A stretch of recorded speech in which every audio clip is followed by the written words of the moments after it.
Hello everybody, playing Sacred 2. I'm going to show you how to make an invisible / invincible shadow warrior. Okay, you're going to need a shadow warrior, of course. And then the main thing you're going to need to do is when you're leveling up and you get to choose your skills, make sure you choose the Astral Lord Focus, okay?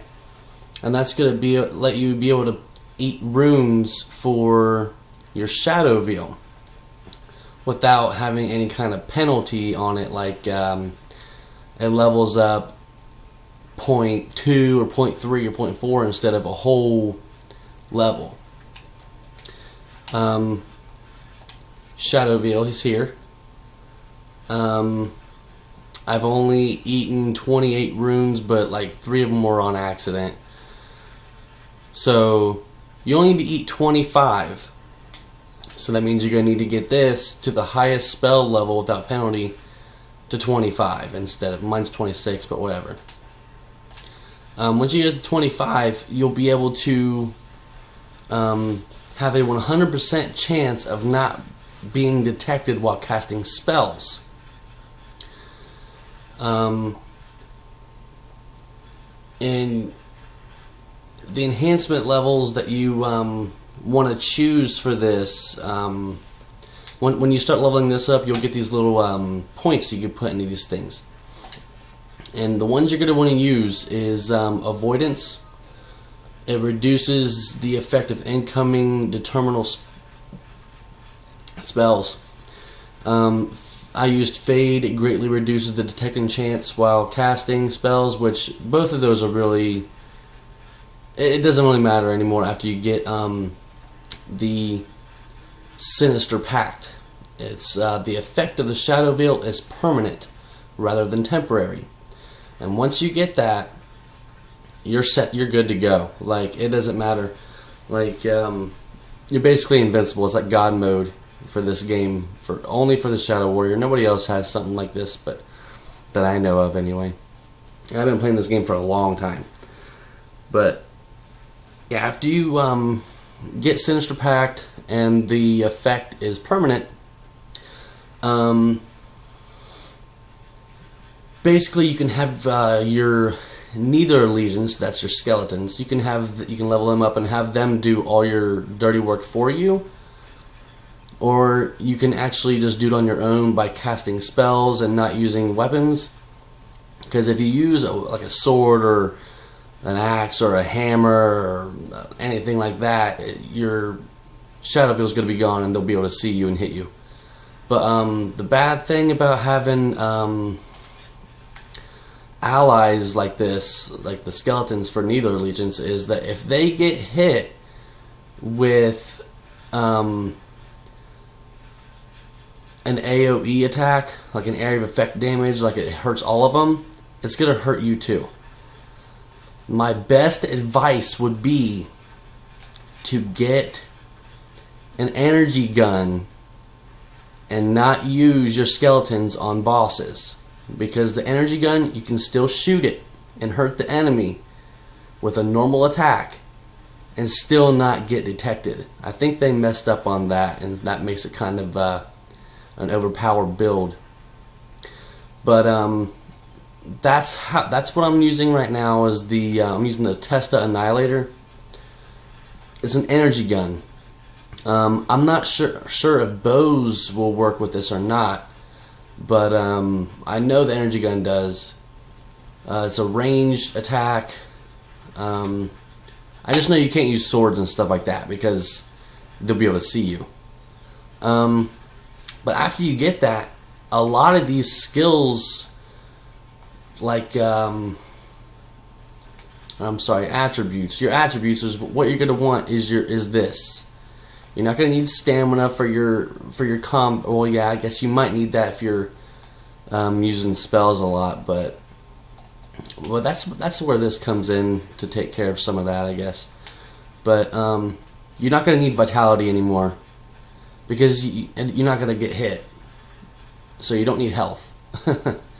I've been putting a lot into intelligence, which gives me extra damage on my combat arts and my spell intensity, so I'm definitely been using that quite a bit. Tactics lore is good, more damage, more chance for critical hits. Eventually I'll get concentration all the way up. I didn't realize it, but until after I got Constitution, that I didn't really need it, so that's a wasted skill because I don't need health. I could have picked something else, you know. But armor lore is a must. Like if you want like good armor that has like good stats for damage or plus all skills and stuff like that, you're gonna want that. Ranged weapons. That's one I didn't think I was gonna be picking at the beginning of this build, but I ended up picking it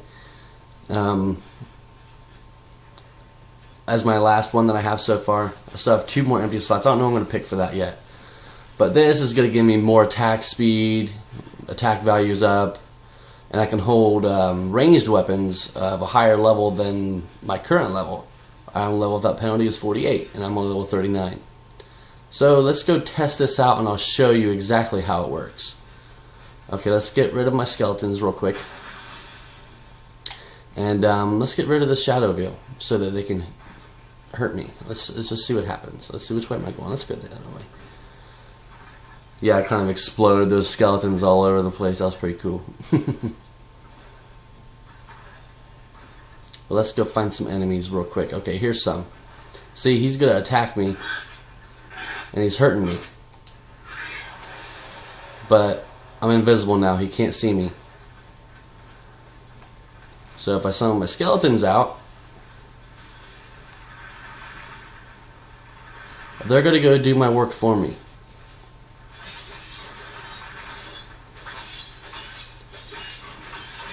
Okay. Now I'll get rid of the skeletons again, and I'll just show you that you can use energy, like the energy weapons.